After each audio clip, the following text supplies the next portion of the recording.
The air at the forward evacuation base smelled of scorched rock and sulfur, thick with the weight of ash drifting in uneven veils across the concrete. Heat shimmered from the surface in tight ripples that made the outlines of aircraft bend like mirages. Along the ramp, a row of multi-role aircraft sat ready and gleaming. C-145s gleamed under tactical sunshields. A CV-22 had its blades folded wide like the wings of a waiting predator. Crews moved in a practiced rhythm around them, tightening straps, exchanging weather data, and tossing quick hand gestures between checklist items.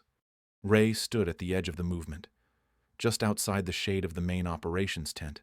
Her boots were brown with fine volcanic grit. Her sleeves were rolled halfway up her forearms, revealing lines of grease from a valve housing she had adjusted earlier that morning. The shirt she wore had no rank, no unit patch, only a sun-bleached tag over the left chest that read, "Support." She did not fidget or shift. She simply stood, holding a folded flight log in one hand and a canvas roll of mechanic gloves hooked through her belt. Inside the tent, the mission coordination briefing was in full motion. A digital board rotated through evac zone overlays and supply drop manifests. Green lights blinked beside assigned flight crews. Red lights hovered next to empty rows marked with bold codes. Ray's name was nowhere on the list. Julian Harrow stood near the front, wearing the kind of flight vest that seemed more tailored than issued. His voice was smooth, pointed, and public-facing. He gestured toward a corridor route that looped around a thermal bloom forming over the western ridge. "We'll need a load-ready bird by 0700. If the visibility doesn't improve by 08, we delay the entire canyon wing. I want no debris ingestion on ascent. Clear." Someone near the front nodded and tapped at a tablet. Another officer reached for a metal pitcher and refilled his electrolyte mix without looking up. Ray stepped forward half a pace. Not loud, not urgent. Her voice was steady. "The Draco's airframe can handle the ridge turn, even under partial uplift, if we follow the east edge by hand." She never finished. Julian glanced toward her just long enough to raise one eyebrow. "Support crew, please hold comments until maintenance checkouts are complete. We're prioritizing active platforms." There was no confrontation in his voice, no raised tone. It was flat, administrative, and absolute. Someone near the display board chuckled, barely stifled. A pilot in a tan flight suit leaned sideways to murmur something to his wingman. The other replied under his breath. "Still thinks she's rated," another voice added. "What'll she fly with?" "Fairy dust." No one turned to look at her after that. No one addressed her.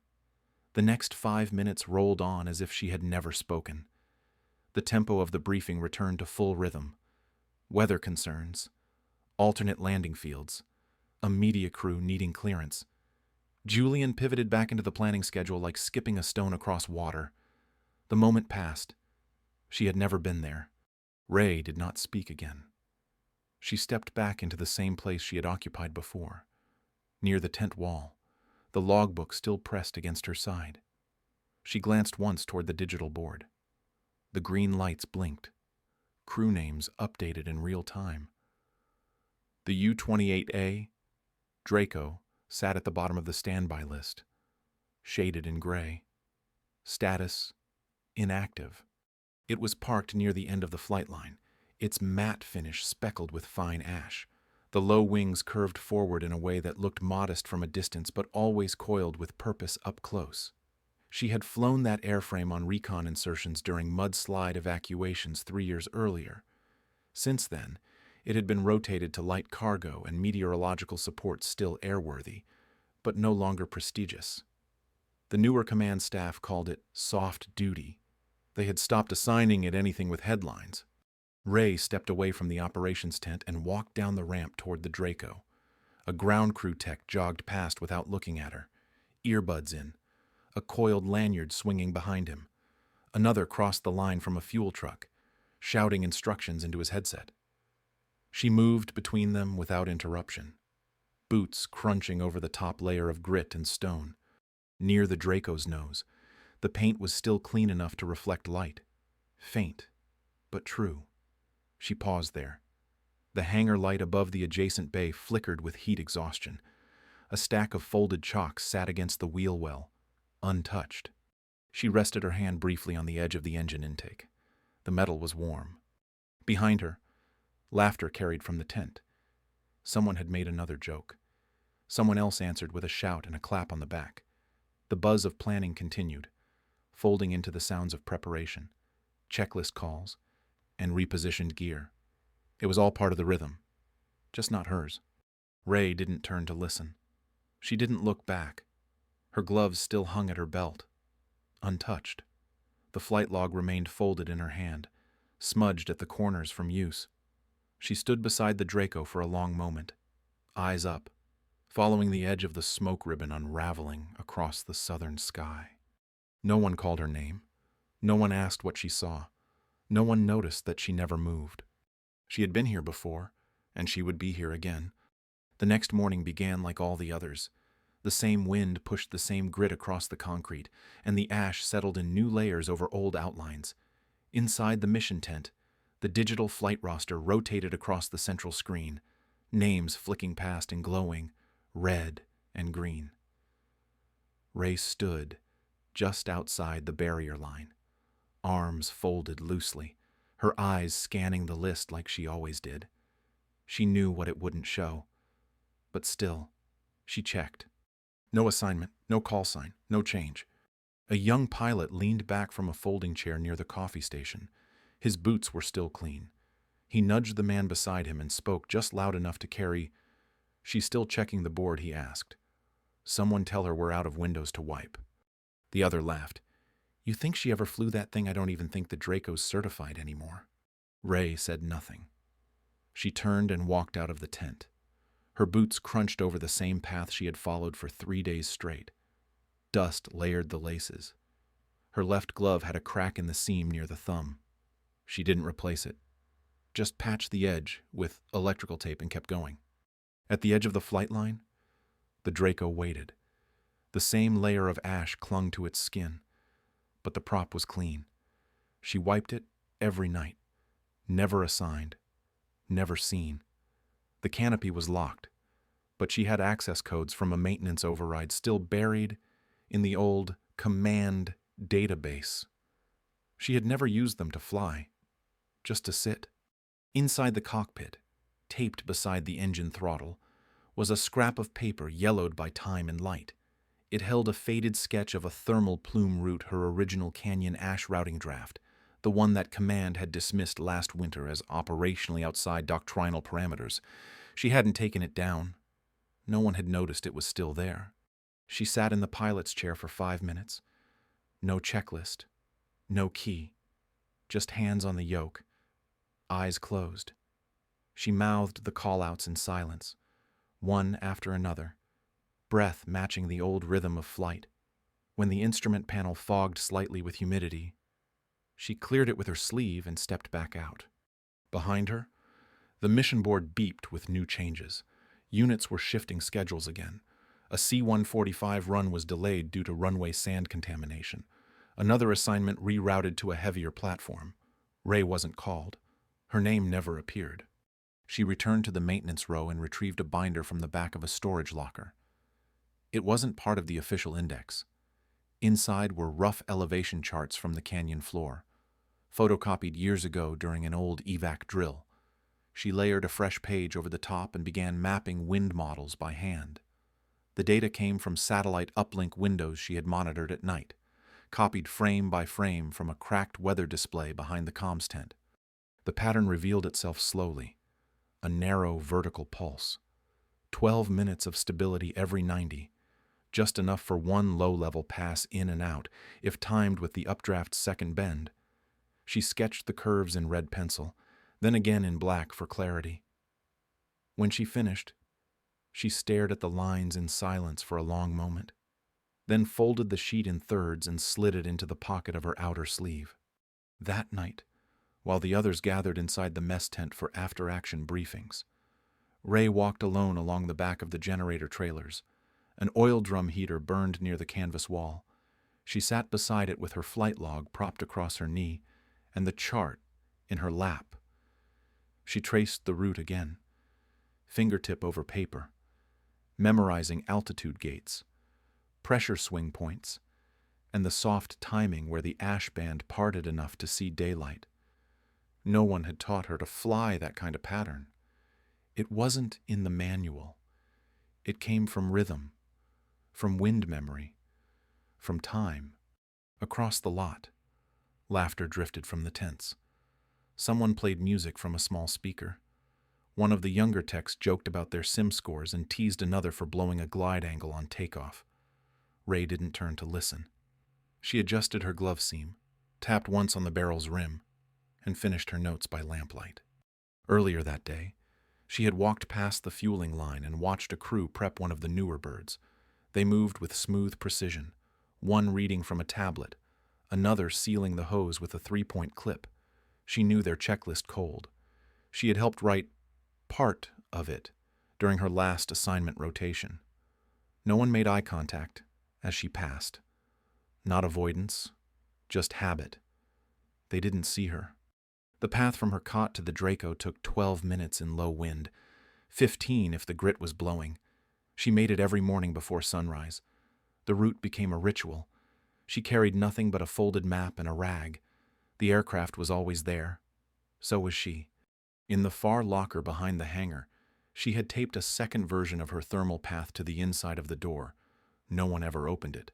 She checked the seals once a day, just to be sure. Her gloves hung on a nail above the diagram. The right one had been patched 3 times. She never replaced them. They had molded to the shape of her grip. The following evening, the ops board went offline for system updates. The blank screen cast a gray light across the tent. Ray stood outside, waiting for nothing, the same way she had every day. A young comms officer emerged and paused, tablet in hand. He looked like he might say something. Then someone called his name, and he turned without speaking. She was already walking away. Later that night, back by the supply tent, Ray unfolded the thermal chart for the final time that week. The paper was soft at the creases, but the lines remained sharp. Her fingertip followed the canyon curve. She did not need to look anymore. The hangar was quiet at night, the kind of quiet that settled beneath the skin. Overhead lights dimmed to conservation mode, casting a low amber wash across the concrete floor. Only the sound of wind brushing against the fabric flaps at the far door moved in rhythm with the metal creak of cable ties shifting above. Ray walked with even steps toward the Draco, the plane outlined in shadow where the work lights didn't quite reach. No one else was there. No one would be. She preferred it that way. She climbed into the cockpit without a checklist. Her gloves were tucked into her hoodie pocket, not needed for this part. She did not need systems to come online. She needed feel, not function. One hand found the throttle, and she rested her fingers against the contour without pressure. The movement wasn't rehearsed. It was remembered, like muscle memory that never forgot what it loved. The Draco smelled faintly of oxidized fuel and rubbed vinyl. She had wiped the panels clean 3 nights in a row, polishing the trim dial with a dry cloth until the numbers showed through the dust. She didn't check the displays. She wasn't flying tonight. She was running the mission without motion. Her right foot found the rudder pedal. She let it sit there for a moment, then shifted slightly, as if easing out of a gust. 1 breath, then 2. In her mind, the altimeter ticked upward in slow increments. The cabin would tilt left just slightly on that first bend. A slip in the wind to the west, shallow but sharp. She compensated by drawing her knee in. Her fingers slid the flap lever with the barest motion. No sound, only air in her lungs matching the angle. Earlier that day, she had retrieved a heat map from a plastic crate no one had touched in over a year. The pages had curled at the edges, but the data held. Using a cracked tablet and a low-resolution uplink, she had traced the recent ash movement over the old thermal grid. At first, it looked chaotic. Then she saw it. A repeating pattern. The canyon coughed heat in timed intervals, always between the same ridge markers, always with a burst from the second shelf wall. She had already begun layering that data over her hand-drawn route. The wind vectors matched, not perfectly, but close enough to matter. She had worked through the sequence in pencil, red lines layered against faded grid printouts. Her flashlight was balanced on a box of spare rivets. Lens twisted to a low glow that made the ink gleam faintly along the canyon floor. She marked her path in 12-second intervals. No software, just instinct, time, and the kind of attention no one else would have given it. Back inside the cockpit, she reached up and adjusted the vent latch. It moved with a soft click. A patch of condensation had formed on the upper glass, haloed in the yellow wash of the hangar lights. She wiped it clean with her sleeve and kept going. Ray wore a hoodie over her flight shirt. Sleeves rolled halfway past the elbows. The fabric was flecked with ash and old graphite, the cuffs darker than the rest. Her hair was tied back loosely. A pencil stuck behind one ear. The knees of her pants were dusted from hours kneeling over map overlays. She hadn't logged a flight hour in months. She hadn't been assigned a mission in longer. But she knew what this bird could do, and she knew what the wind was saying. She unfolded the full terrain chart across the starboard seat. On top of it, she laid the transparent route overlay she had drawn the night before. Then another. Each showed the canyon from a slightly different altitude band, all aligned by hand. The narrow corridor became clearer with each sheet. 12 minutes of navigable updraft, just enough, but only once every 90 minutes. Miss the window, and the next safe line wouldn't open until after the evac site hit full collapse. No software would pick that up. It would see the ash mass and mark it red. Impassable. Ray saw rhythm. She saw shape. She had flown long enough to understand when numbers lied, and air did not.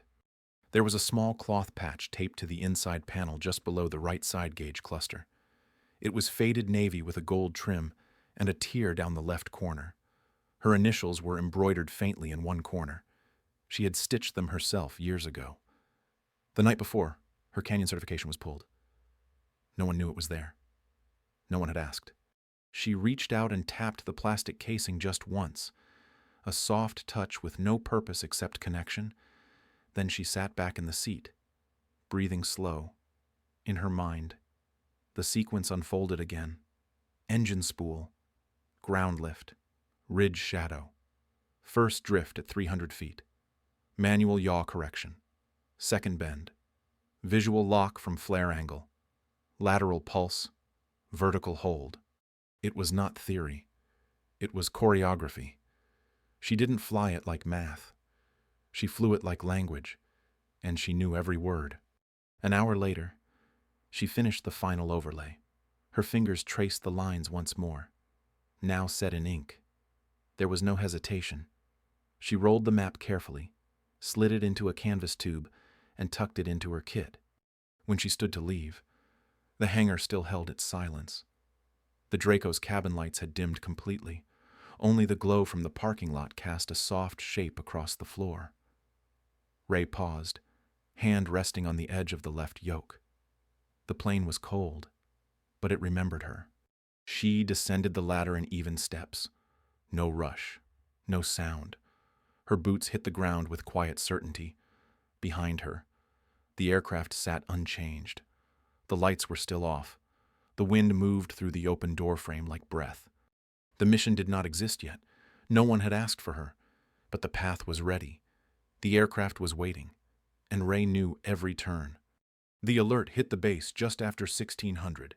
One sharp tone cracked through the radio channel, followed by 3 clipped bursts. Every head in the operations tent turned toward the command board at once. The screen flashed red, then resolved into a grainy map marked with flashing orange rings. A message scrolled across the bottom of the display in black text. Geological field team trapped, South Canyon breach, lava flow accelerating, no vertical egress, helo abort confirmed. The room went silent for 2 seconds, then erupted. Who was flying that rotation, someone asked. Weren't they slotted for helicast evac? They were, another answered. Visibility tanked. Rotor wash picked up a full column. Thermal surged. Jesus, a third voice muttered. How close to the floor? 15 meters? Maybe 10? Command scrambled for options. A senior officer barked toward the corner. Get me a fixed wing that can descend. Anything with drop capacity. Nothing slotted for that terrain, came the reply. C-145. Too fast. AC-28. Stalled in pre-flight? What's available? Nothing certified. Not for ash zone re-entry. Ray stood at the edge of the hangar, already in her gear. The radio was still on in her hand. Her gloves were cinched tight, the route chart folded in her sleeve, laminated, creased once down the center. She didn't rush. She didn't raise her voice. She walked. Inside the command tent, a half-dozen officers crowded around a table, scrolling satellite overlays and arguing over approach vectors. The commander slammed his fist on the table. If we don't get in now, that team gets cooked. A young flight tech whispered, "We have no platform." Ray stepped through the side entrance, past the supply racks and toward the open corner of the table. She did not speak first. She waited for the room to pause, then unfolded the route chart in one movement. Her hand laid it flat. The laminated surface caught the light. "I can take the Draco," she said. Half the room turned. Someone scoffed from the corner. "That thing's not cleared." "You're not cleared," another added. "You haven't flown in this quadrant in 6 months." Ray didn't blink. She pointed once at the chart. "This pattern opens in 14 minutes. Visibility stabilizes through the plume. The updraft pulse carries for 12. I can reach the shelf, drop, extract, and climb out before the seal recloses." A logistics captain leaned in. His voice was skeptical, but not cruel. "You drew that with a pencil." "I drew it with time," Ray said. "Draco's a recon ship," another voice argued. "No hard shielding, no evac locks." "She's light enough to balance with terrain drift," Ray replied. "I've flown that exact airframe in tighter bands, under worse visibility." The commander looked down at the chart. His eyes tracked the path, the flares, the hand-drawn elevation cues. He didn't speak, just tapped a finger against the edge. "You're not on the board," he said finally. "I know," Ray answered. "You're not certified under current rotation." "I know that too." The room felt thinner now. No one moved. The screen behind them still pulsed red, the field team's coordinates blinking harder with each second. Ray kept her voice level. "I don't need backup. I need a departure slot. 17 minutes from now." The commander said nothing. Then, from the back of the tent, a quiet voice let her go. It was the logistics officer from earlier. He nodded once, as if the decision had already been made hours before. The commander gave a sharp breath through his nose. "File your departure verbally. If you clear the ridge, you own the mission." "I already do," Ray said. She turned without ceremony and walked back across the tarmac. No one followed. At the Draco, she unlatched the canopy, climbed the ladder in 3 practice steps, and pulled the door closed behind her. The pre-flight checks were already in her head. Her hands moved automatically. Battery, pressure, flaps, lights, trim. The engine temperature was 100.0 and rising clean. Outside, ash began to fall again, soft and uneven. She sealed the overhead latch and pulled her gloves tight. Her chart rested on the panel beside her, weighted with a wrench so it wouldn't slide. Behind her, the command tent was quiet.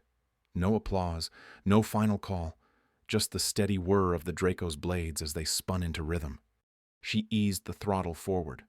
The air shifted, the wheels rolled, and the Dragon moved toward the ash wall like it had been waiting for this all along. The Draco lifted into the ash without ceremony. Its propeller pitch shifted into climb and held steady, a muted growl beneath the wail of wind sweeping across the ridge.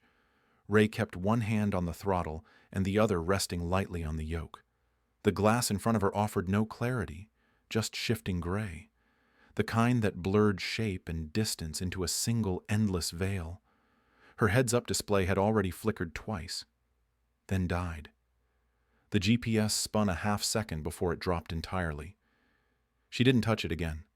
Altitude by feel, direction by rhythm. This was how she had always flown.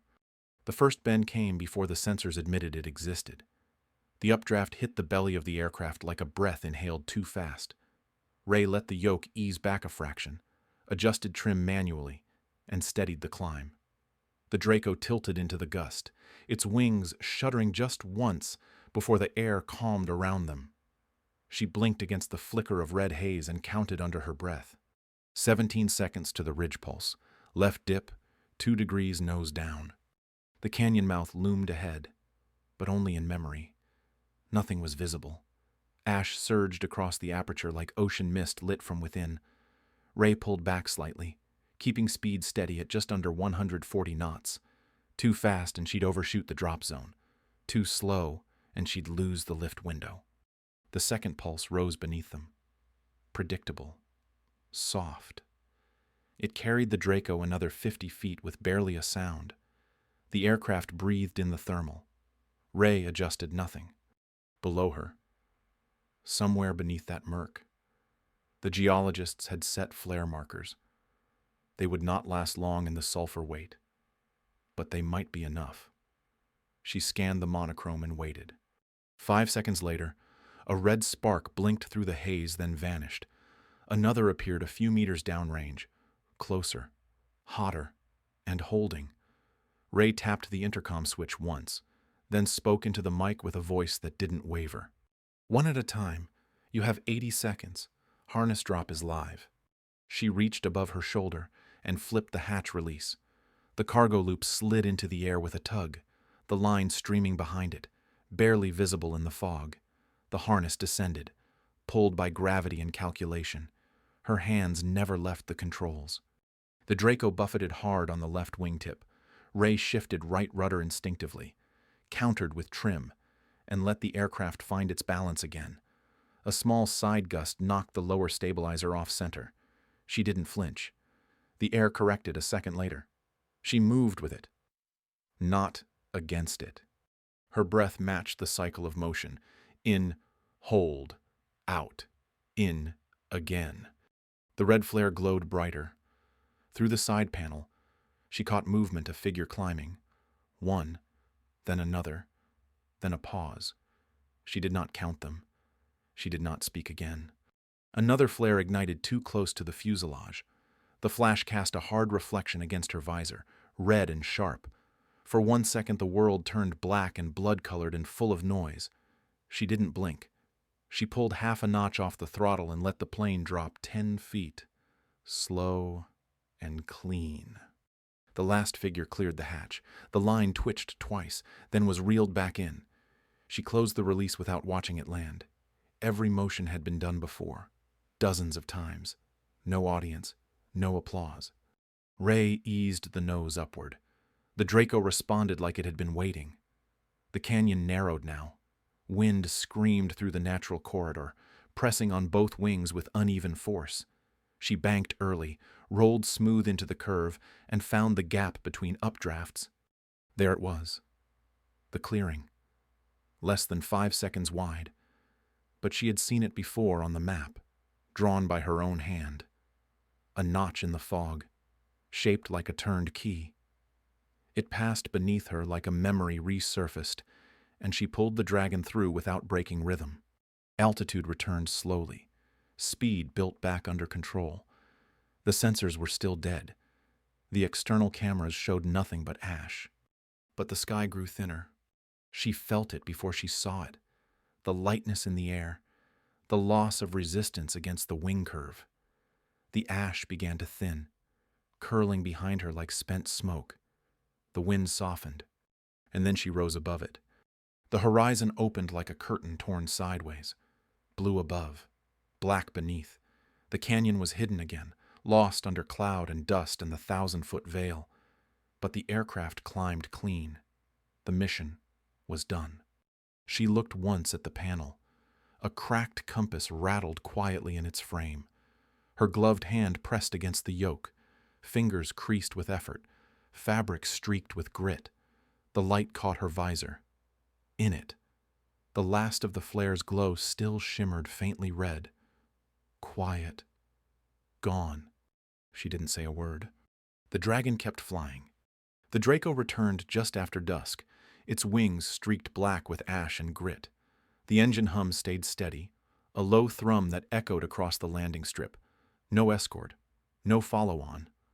The propeller slowed as the aircraft taxied toward the far edge of the apron, settling with a gentle hiss of hydraulic breath. The nose dipped slightly as the weight shifted. Then the engine cut. No one cheered.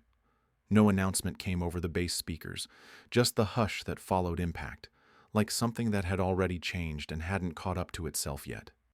The geologists stepped out first, one at a time. Their clothes were streaked with soot, their faces drawn tight with the kind of expression only seen after too much silence. They didn't speak. One of them dropped a glove onto the tarmac and didn't stop to pick it up. The others walked slowly, their boots leaving smudges with each step. A medic waited near the end of the strip, but held her position until the last of the team passed her. Ray stayed inside the aircraft until they were gone. She moved without urgency, every action careful and exact.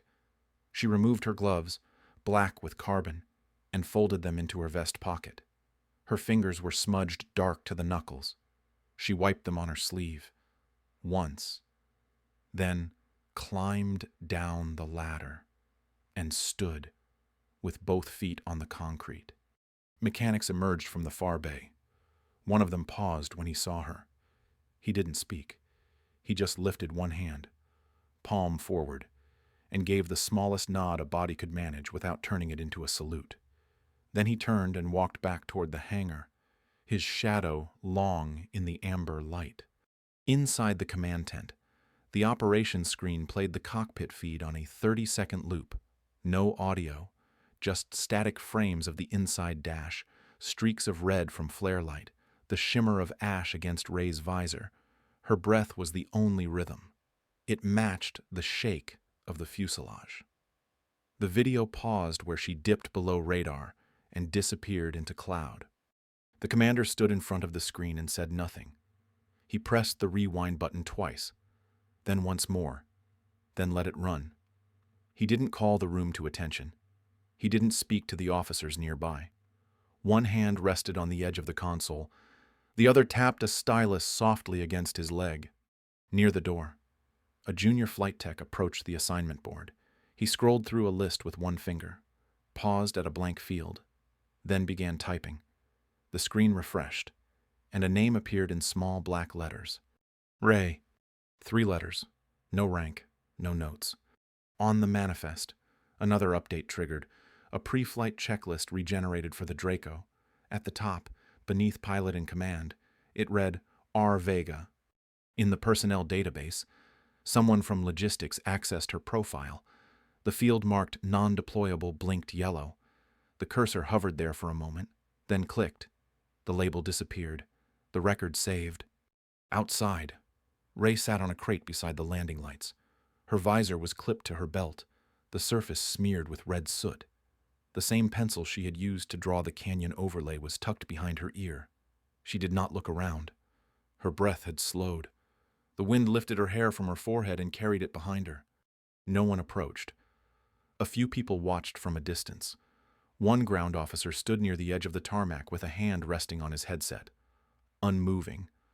Another tech leaned against a tool chest, eyes fixed on the aircraft like he expected it to lift again. Someone inside the command tent printed a hard copy of the route map. They held it without speaking, laid it flat on the table, and traced the turn markers with one finger. No one questioned how she'd drawn it. No one asked why it wasn't in the system. Ray stood after a few minutes. She walked back to the aircraft, climbed the ladder again, and stepped into the cockpit without touching the seat. She leaned forward and adjusted a trim knob. Just a half turn. Not necessary. Just right. The compass above the dash clicked as the dial reset. A soft tone from the panel acknowledged the calibration. She didn't sit. She placed the laminated route map on the dash, pressed one hand flat against it, then let go. On the tail of the Draco, the ash had gathered thick along the vertical stabilizer. It had begun to dry. In the shape left behind was a faint silhouette, the dragon shape from the old squadron patch, now ghosted in negative space. No one had painted it. The wind had carved it there. The sky above was still choked with haze, but the stars behind it were beginning to break through. Ray stepped down from the ladder and walked back toward the hangar. Her gloves stayed in her pocket. Her shoulders were squared. She did not speak. She did not need to. Behind her, the dragon waited, silent and sure. She was marked as non-deployable, told to wait, to stay silent, to stand aside. But when the moment came, when lives hung in the balance and no one else could fly, she stepped forward without needing permission. Through ash and wind and silence, she brought them home. Not because anyone believed she could, but because she had always known she could. Her strength was never loud. It lived in patience, in preparation, in the quiet mastery no one noticed until it was the only thing left standing. Ray's story is a reminder that being unseen does not mean being unworthy. Sometimes the most powerful kind of leadership is the one that never asks to be called brave. It simply acts when it matters most. If this story moved you, take a moment to reflect. Share what it meant to you in the comments, and follow for more stories of quiet power and unexpected strength.